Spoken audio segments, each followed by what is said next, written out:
मेरी मांग है भगवान बुद्ध की जन्मस्थली कपिलवस्तु को बांसी जो वहाँ से नई रेलवे लाइन गुजर रही है उसको जोड़ने के संबंध में उपसभापति महोदय, कपिलवस्तु भगवान बुद्ध की जन्मस्थली है। 1972 में वहाँ आर्कियोलॉजिकल सर्वे ऑफ इंडिया ने वहाँ पर खुदाई की और उसमें महाराजा सुद्धोधन का महल निकला और साथ ही साथ वहाँ पर भगवान बुद्ध का एक वहाँ पर अस्थि कलश मिला और वहाँ पर वो आज यहाँ दिल्ली म्यूजियम में रखा हुआ है। वहाँ एक चावल का कार्बोनाइज्ड फॉर्म मिला, काला नमक राइस, जो भगवान बुद्ध का प्रसाद माना जाता है और वो राइस आज भी वहाँ पर पैदा होता है। और मैं योगी आदित्यनाथ जी को बहुत बहुत साधुवाद देता हूँ, उन्होंने उस राइस को 1 डिस्ट्रिक्ट 1 प्रोडक्ट में रखा और आज वो एक इंटरनेशनल ब्रांड है, उसको हम एक्सपोर्ट कर रहे हैं। अंग्रेजों ने जब ब्रिटिश काल था तो उन्होंने उस राइस को लंदन को एक्सपोर्ट करते थे और एक रेलवे लाइन बनाया था गोरखपुर से उसका बाजार, जिसका काम था इस राइस को गोरखपुर से वहाँ से कलकत्ता और कलकत्ता से लंदन के मंडियों में जाता था। सभापति महोदय, ये महत्वपूर्ण तीर्थ स्थल है। लुम्बिनी वहाँ से नेपाल साइड में मात्र 12-14 किलोमीटर है। बस्ती से बांसी और फिर कपिलवस्तु, ये लाइन रेलवे डिपार्टमेंट द्वारा पहले से अप्रूव्ड रहा है, पिंक बुक में है, लेकिन वो एवेंस में है।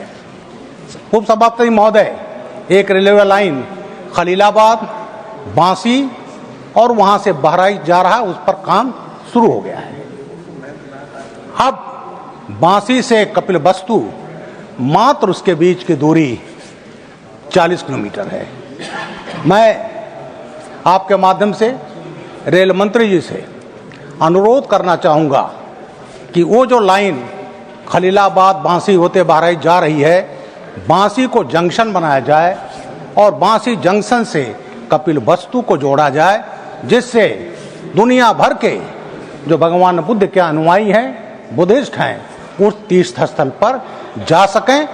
उससे उनको सुविधा मिलेगी ही, साथ साथ हमारे पर्यटन को बढ़ावा मिलेगा और वहाँ से जो लुम्बिनी जाने वाले लोग हैं, जो आज वहाँ से एरोप्लेन से भैरवा आते हैं, वहाँ से आते हैं, उनको सीधे सुविधा मिल जाएगी। भगवान बुद्ध की स्थली पर कपिलवस्तु जाएंगे और कपिलवस्तु से सीधे लुम्बिनी चले जाएंगे। इससे हमारा जिला जो सिद्धार्थनगर एक पिछड़ा जिला है, उसमें पर्यटन को बढ़ावा मिलेगा और साथ ही साथ बुद्धिस्ट टूरिस्ट को वहाँ जाने में सुविधा मिलेगी। Thank you sir. धन्यवाद। माननीय Shri A Rahim, demand to address the plight of India's gig workers. Thank you, sir. Sir, as we know that lakhs of Indian youths are working in Swiggy, Zomato, Uber.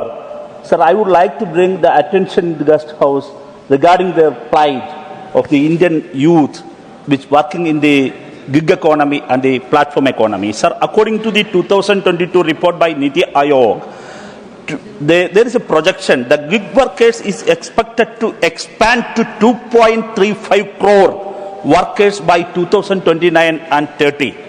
This means the gig economy will become a major part of the Indian job market, sir. Sir, I would like to draw the attention of this guest house to the unbelievable exploitation faced by platform workers. Sir, companies do not even consider them as workers, denying them from bare minimum wages, sir. Sir, Swiggy, the famous food delivery apps, called them partners, and Rapido, the taxi service app, calls them captains. Sir, we don't want ornamental wage, sir. We want dignified life and dignified salary. Sir, we do not want ornamental wage, sir. Sir, the union government should draft legislation to recognize them as workers and ensure the basic rights. Sir, the stagnant of wage, sir. Sir, workers often face fluctuating and inadequate earnings due to arbitrary algorithms and a lack of transparency in payment structures, sir. Sir, for instance, delivery and driver workers are not adequately compensated for rising fuel costs or inflation as per kilometer charges remaining stagnant, sir. Sir, additional levy from customers.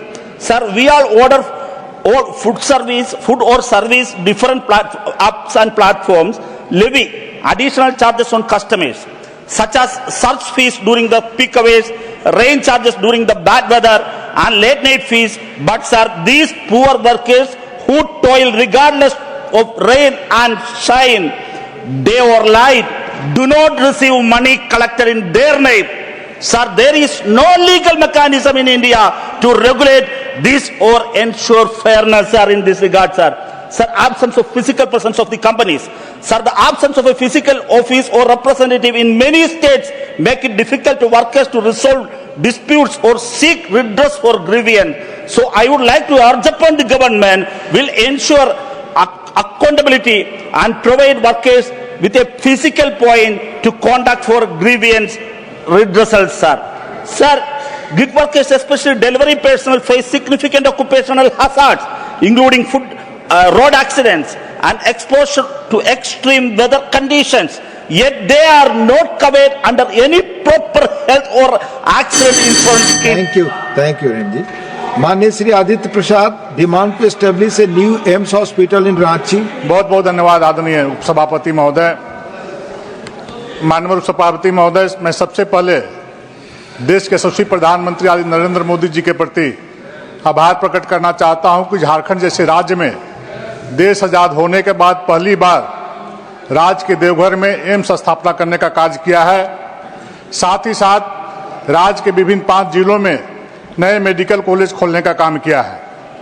लेकिन महोदय, झारखंड राज्य की राजधानी रांची, जो कि उसके अगल बगल विभिन्न जिले आते हैं, जिसमें बहुत घनी आबादी निवास करती है, साथ ही साथ झारखंड राज्य के सीमावर्ती क्षेत्र बिहार, बंगाल, उड़ीसा, छत्तीसगढ़ जो सीमावर्ती क्षेत्र है, इन राज्यों की भी बहुत बड़ी आबादी इस क्षेत्र में निवास करने का कार्य करती है। और यह क्षेत्र घनघोर जंगल, नदी नाला से आच्छादित क्षेत्र है, जिसे गंभीर बीमारियां होने से गांव के गरीब लोगों को बहुत सारी सुविधा आदरणीय मोदी जी दे रहे हैं।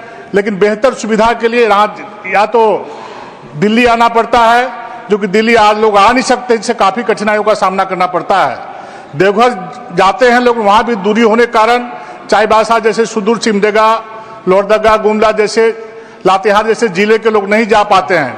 इसलिए आदरणीय उपसभापति महोदय, आपसे मेरा आग्रह है कि रांची जैसे राजधानी में एक नए एम्स का स्थापना करने का कार्य किया जाए, जिसे वहां के शोषित, वंचित, गरीब क्षेत्र और क्षेत्र में आदिवासी, पिछड़े, दलित, साथ ही साथ अन्य समाज के लोग बड़ी संख्या में रहते हैं, तीन लोगों को स्वास्थ्य बेहतर सुविधा देने के लिए रांची जैसे राजधानी शहर में एक नया स्थापना एम्स का किया जाए, यही मेरा आग्रह है। बहुत बहुत धन्यवाद। धन्यवाद। माननीय Shri Subhashish Khuntia, demand to rename Puri railway station as Shri Jagannath Dham Puri railway station. जय Jagannath. Jai Jagannath. Thank you, Deputy Chairman sir, for giving me the opportunity to draw your kind attention for renaming of Puri railway station as Sri Jagannath Dham Puri railway station.